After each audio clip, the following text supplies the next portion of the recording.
संबंध सत तत्व को लेकर शोक करना अनुचित क्यों है? इस शंका के समाधान के लिए आगे के 2 श्लोक कहते हैं।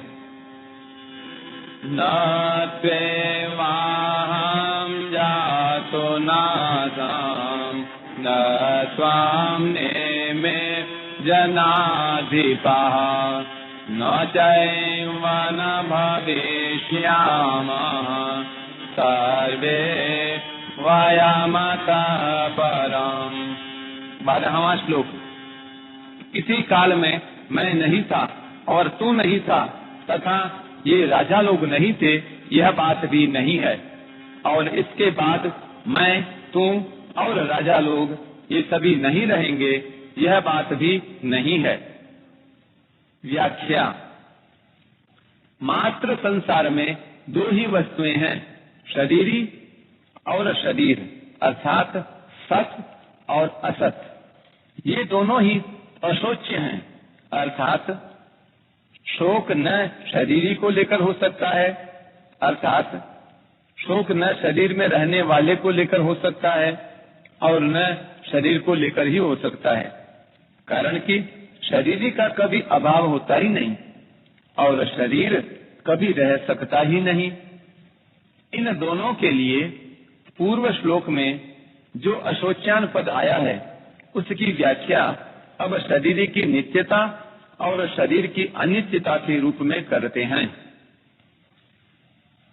न त्वेवाहं जातु नासं न त्वं नेमे जनाधिपः। लोगों की दृष्टि से मैंने जब तक अवतार नहीं लिया था तब तक मैं इस रूप से, कृष्ण रूप से सबके सामने प्रकट नहीं था, और तेरा जब तक जन्म नहीं हुआ था तब तक तू भी इस रूप से यानी अर्जुन रूप से सबके सामने प्रकट नहीं था, तथा इन राजाओं का भी जब तक जन्म नहीं हुआ था तब तक ये भी इस रूप से, राजा रूप से सबके सामने प्रकट नहीं थे। परंतु मैं, तू और ये राजा लोग इस रूप से प्रकट न होने पर भी पहले नहीं थे, ऐसी बात नहीं है। यहाँ मैं, तू और ये राजा लोग पहले थे, ऐसा कहने से काम चल सकता था, पर ऐसा ना कहकर मैं, तू और ये राजा लोग पहले नहीं थे, ऐसी बात नहीं, ऐसा कहा गया है। इसका कारण यह है कि पहले नहीं थे ऐसी बात नहीं, ऐसा कहने से पहले हम सब जरूर थे, यह बात दृढ़ हो जाती है। तात्पर्य यह हुआ कि नित्य तत्व सदा ही नित्य है, इसका कभी अभाव था ही नहीं। जातु कहने का तात्पर्य है कि भूत, भविष्य और वर्तमान काल में तथा किसी भी देश, परिस्थिति, अवस्था, घटना, वस्तु आदि में नित्य तत्व का किंचन मात्र भी अभाव नहीं हो सकता। यहाँ अहम पद देकर भगवान ने एक विलक्षण बात कही है। आगे 4 अध्याय के 5वें श्लोक में भगवान ने अर्जुन से कहा है कि मेरे और तेरे बहुत से जन्म हुए हैं, पर उनको मैं जानता हूँ, तू नहीं जानता। इस प्रकार भगवान ने अपना ईश्वरपना प्रकट करके जीवों से अपने को अलग बताया है, परंतु यहाँ भगवान जीवों के साथ अपनी एकता बता रहे हैं।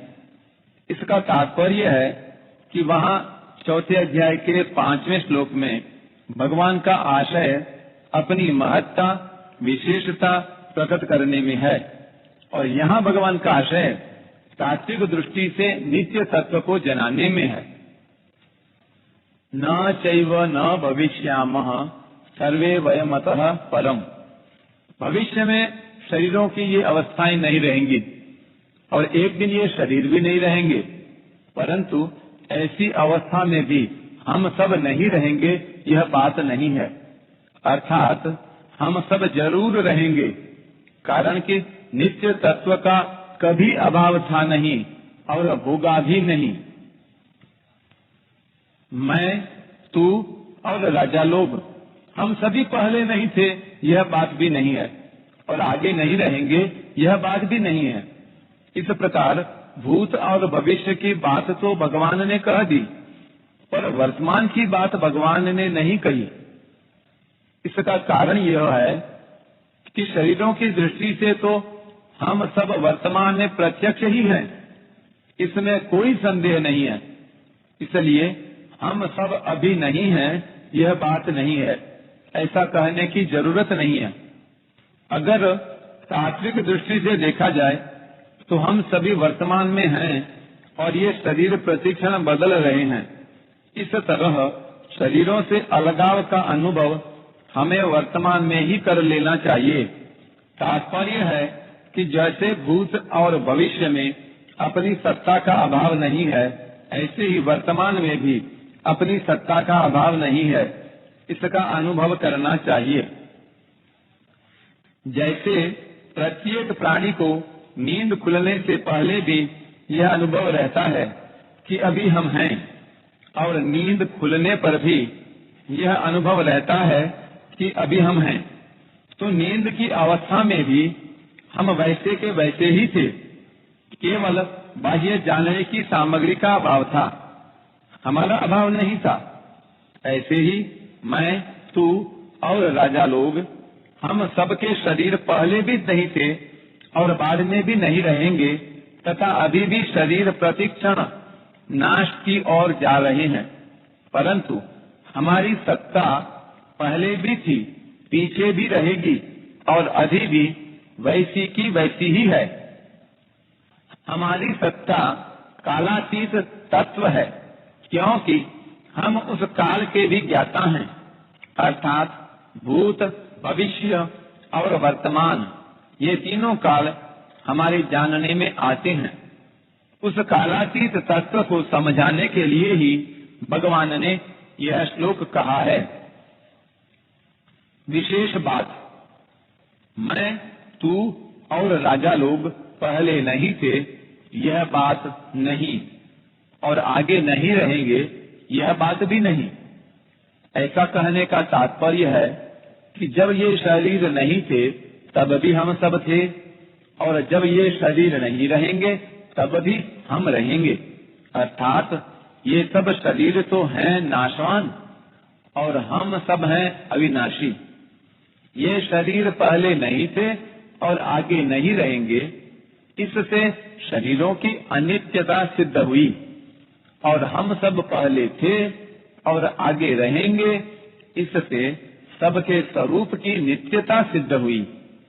इन दो बातों से यह एक सिद्धांत सिद्ध होता है कि जो आदि और अंत में रहता है वह मध्य में भी रहता है, तथा जो आदि और अंत में नहीं रहता वह मध्य में भी नहीं रहता। जो आदि और अंत में नहीं रहता वह मध्य में कैसे नहीं रहता, क्योंकि वह तो हमें दिखता है। इसका उत्तर यह है कि जिस दृष्टि से, अर्थात जिन मन, बुद्धि और इंद्रियों से दृश्य का अनुभव हो रहा है, उन मन, बुद्धि, इंद्रियों सहित वह दृश्य प्रतिक्षण बदल रहा है, वे एक क्षण भी स्थायी नहीं है। ऐसा होने पर भी जब स्वयं दृश्य के साथ तादात्म्य कर लेता है, तब वह दृष्टा अर्थात देखने वाला बन जाता है।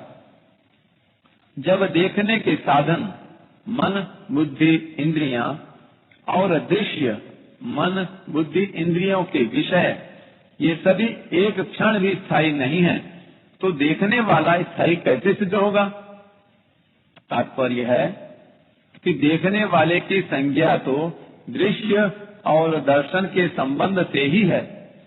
दृश्य और दर्शन से संबंध न हो तो देखने वाले की कोई संज्ञा नहीं होती, प्रत्युत उसका आधार रूप जो नित्य तत्व है वही रह जाता है। उस नित्य तत्व को हम सबकी उत्पत्ति, स्थिति और प्रलय का आधार और संपूर्ण प्रतीतियों का प्रकाशक कह सकते हैं, परंतु ये आधार और प्रकाशक नाम भी आधेय और प्रकाशीय के संबंध से ही हैं। आधेय और प्रकाशीय के न रहने पर भी उसकी सत्ता ज्यों की त्यों ही है। उस सत्य तत्व की तरफ जिसकी दृष्टि है उसको शोक कैसे हो सकता है? अर्थात नहीं हो सकता। इसी दृष्टि से मैं, तू और राजा लोग स्वरूप से अस्वच्छ हैं। परिशिष्ट भाव। इस श्लोक में परमात्मा और जीवात्मा के साधर्म्य का वर्णन है। भगवान कहते हैं कि मैं कृष्ण रूप से, तू अर्जुन रूप से तथा सब लोग राजा रूप से पहले भी नहीं थे और आगे भी नहीं रहेंगे, पर सत्ता रूप से हम सब पहले भी थे और आगे भी रहेंगे। तात्पर्य है कि मैं, तू तथा राजा लोग, ये तीनों शरीर को लेकर तो अलग अलग हैं, पर सत्ता को लेकर एक ही हैं। शरीर तो पहले भी नहीं थे और बाद में भी नहीं रहेंगे, पर स्वरूप की सत्ता, स्वयं की सत्ता पहले भी थी, बाद में भी रहेगी और वर्तमान में है ही। जब ये शरीर नहीं थे तब भी सत्ता थी, और जब ये शरीर नहीं रहेंगे तब भी सत्ता रहेगी। एक सत्ता के सिवाय कुछ नहीं है। मैं, तू तथा ये राजा लोग, ऐसा कहने का तात्पर्य है कि परमात्मा की सत्ता और जीव की सत्ता एक ही है, अर्थात है और हूँ दोनों में एक ही चिन्मय सत्ता है। मैं के संबंध से, यानी अहम के संबंध से ही हूँ है। अगर मैं का संबंध, अहम का संबंध न रहे तो हूँ नहीं रहेगा, प्रत्युत है ही रहेगा। वह है अर्थात चिन्मय सत्ता मात्र ही हमारा स्वरूप है। शरीर हमारा स्वरूप नहीं है, इसलिए शरीर को लेकर शोक नहीं करना चाहिए। भूतकाल और भविष्यकाल की घटना जितनी दूर दिखती है उतनी ही दूर वर्तमान भी है। जैसे भूत और भविष्य से हमारा संबंध नहीं है, ऐसे ही वर्तमान से भी हमारा संबंध नहीं है। जब संबंध ही नहीं है तो फिर भूत, भविष्य और वर्तमान में क्या फर्क हुआ? ये तीनों काल के अंतर्गत हैं, जबकि हमारा स्वरूप काल से अतीत है। काल का तो खंड होता है, पर स्वरूप अखंड है, सत्ता अखंड है। शरीर को अपना स्वरूप मानने से ही भूत, भविष्य और वर्तमान में फर्क दिखता है। वास्तव में भूत, भविष्य और वर्तमान विद्यमान है ही नहीं। अनेक युग बदल जाएं तो भी शरीर बदलता नहीं, वह का वह ही रहता है, क्योंकि वह परमात्मा का अंश है। परंतु शरीर बदलता ही रहता है, क्षण मात्र भी वह नहीं रहता।